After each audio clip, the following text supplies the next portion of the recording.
Hola, ¿qué tal? ¿Cómo están? Espero que estén bastante bien. Yo soy Cipriano Rudy. El día de hoy les traigo un nuevo video. Muchos me estaban preguntando cómo puede traducir quechua. Que hasta ahorita aún no existe traductor de quechua. Bueno, y por ahí me está diciendo, ¿por qué no dices la verdad si existe? Yo sé que por ahí existe, pero no vale la pena, solo que algunos dicen que ya vale, pero yo en verdad estaba probando y no funciona.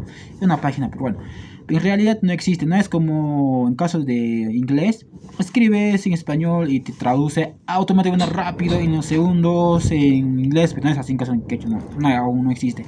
Bueno, ¿qué podemos hacer? Bueno, hay también un buscador de palabras quechua, pero ya he hablado en el anterior video. Pueden buscar en el canal YouTube aquí, bueno, en este caso, es un buscador de palabras quechua. Pueden buscarme, ahí está, puede hablar. Bueno, otra forma, buenas noticias en que yo puedo traducir. Ojo, aquí lo tiene alguien. Soy un profesor, yo digo chacha, profesor, digamos, no tan digamos. Bueno, puedo traducir lo que sea, lo que ustedes me pidan, pero últimos días me están invadiéndome con muchos textos, palabras que me están enviando y eso un poco me estresa.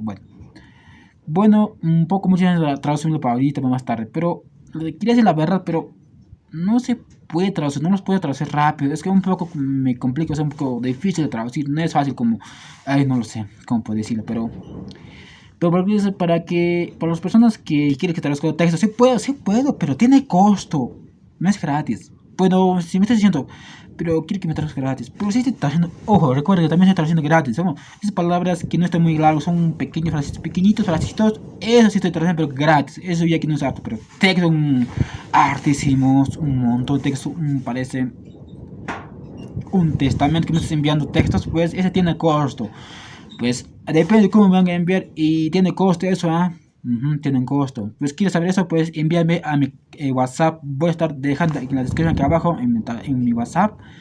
Y ahí les estaba diciendo, mi grupo de WhatsApp también puede escribirme y les ayudar en ella. Yo sé todo, ¿ah? Vamos a traducir idioma quechua. Chao, cuídense. Si es nuevo, suscríbete aquí abajo. Y si es nuevo también, bueno, si ya estás aquí en el canal de YouTube, pues pueden compartir en tus redes sociales. Así que chao, cuídense, ¿eh?